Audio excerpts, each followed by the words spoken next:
Salut à tous, je suis ravie de vous retrouver pour la grande balade au soleil. Nous sommes toujours en Ardèche, cette magnifique région aux paysages somptueux.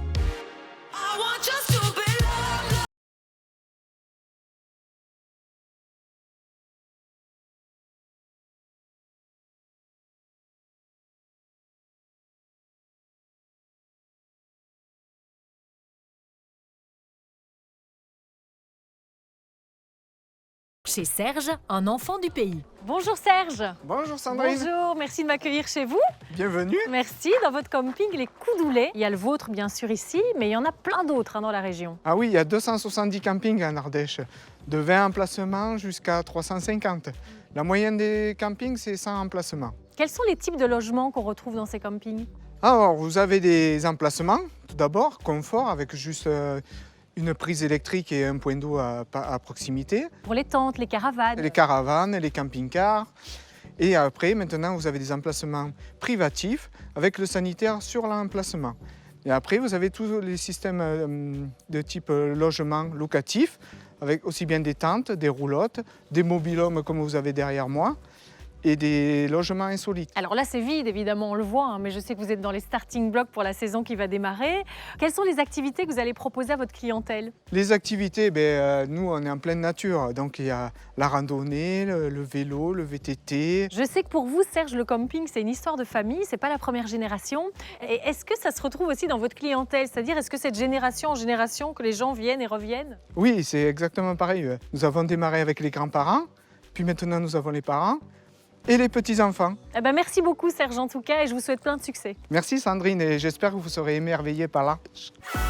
Creusé entre Vallon-Pont d'Arc et Saint-Martin d'Ardèche, les gorges offrent une trentaine de kilomètres de bonheur et une quinzaine de rapides. Un petit paradis pour les amateurs de canoë-kayak. Il paraît qu'on ne peut pas venir en Ardèche sans faire la descente de la rivière en canoë. Me voici donc à Isla Cool Douce, une plage super tenue par des Belges en plus. Et j'ai rendez-vous avec Lino qui va me coacher. Salut Lino! Salut Sandrine! Merci de m'accueillir! Avec grand plaisir! Hein. Un petit air de Bienvenue chez Belgique nous. en Ardèche alors! Et ben ouais, on va attaquer notre deuxième saison là! Isla Cool Douce, la plus belle plage de l'Ardèche. Ah ben, on voit directement où on est. Et en plus c'est vrai, hein, c'est splendide le décor. Et oui, on essaye de se la couler douce ici. Hein. Et qu'est-ce qu'on va voir Lino alors tout au long de notre parcours? Ah, ben là on va faire une des plus belles descentes de l'Ardèche. Hein. C'est sur l'amont de la rivière qu'on va naviguer. Donc on va passer les mini-gorges, des falaises grandioses, magnifiques, comme le cirque des gens qu'on va passer là. On va passer les petites parties entre les bois, dans la forêt, dans la jungle. C'est parti! Allez, on y va! Allez, adieu! C'est trop beau! T'as encore des questions? T'es prête? Non, non, on y va! Allez, on y va, c'est parti! Tu me suis!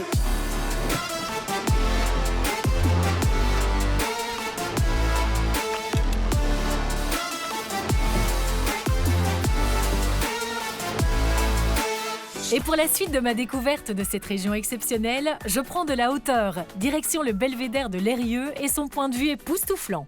Waouh! C'est trop beau!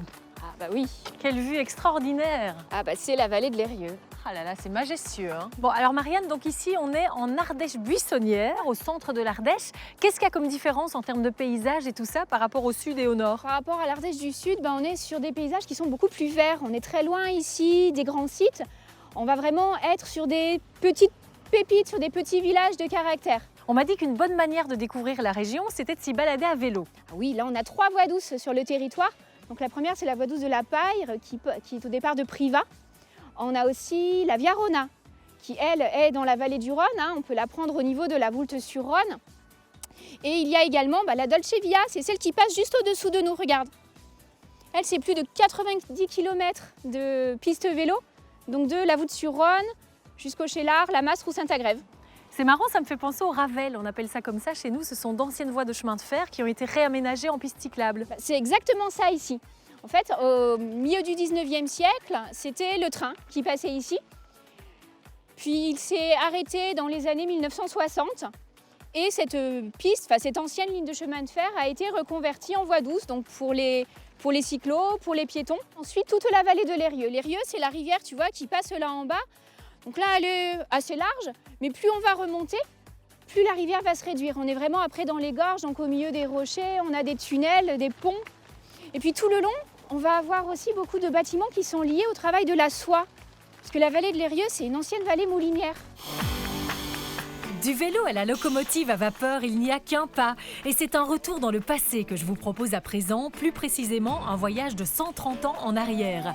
Appelé le Mastrou ou train de l'Ardèche, le chemin de fer du Vivarais est une ligne de chemin de fer touristique longue de 33 km, reliant la Mastre à Saint-Jean-de-Muzols. Un train à vapeur avec locomotive classé monument historique qui permet d'admirer des panoramas inaccessibles par la route, dépaysement garanti.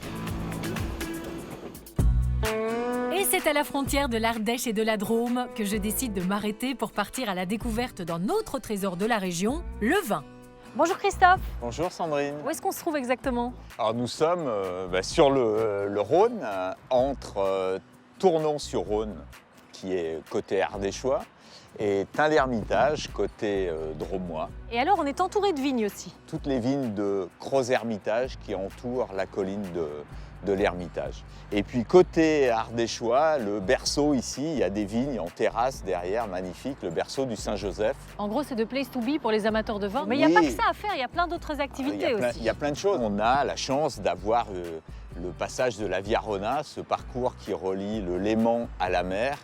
Et la Via Rona passe là, juste derrière nous. Oui, où on peut s'arrêter en terrasse, au bord de l'eau, c'est pas mal non plus. Et je crois que vous êtes attendus à la Maison de l'As, donc je vous invite à franchir le pont et aller côté Drôme, chez nos amis drômois. Eh ben, merci beaucoup Christophe, ravi de vous avoir rencontré. Merci Sandrine. À bientôt. Pour finir cette grande balade en beauté, je suis invitée à la Maison de l'As, une grande maison de la vallée du Rhône qui propose des vins d'exception depuis 1835. Vu que nous parlons de l'Ardèche, on pourrait se concentrer sur cette appellation qui est quand même un des étendards, qui est l'appellation Saint-Joseph. Nous commencerons donc par un premier vin blanc, l'Échalet Saint-Joseph 2019.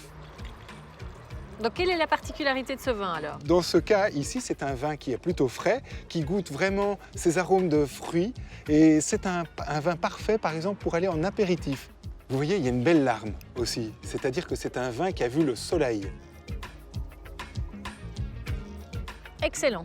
Maintenant que nous avons le palais rafraîchi, je propose que l'on passe à un vin rouge, Sainte-Épine 2017, à Saint-Joseph.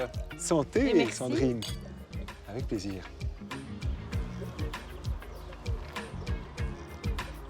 Oh là là. En tout cas, Francisco, merci beaucoup pour l'accueil. Moi qui adore le vin, je suis ravie de vous avoir rencontré. Merci, moi aussi. On va continuer notre dégustation parce qu'on a encore quelques bouteilles à tester et je vous donne rendez-vous très vite pour une nouvelle grande balade au soleil. À la vôtre.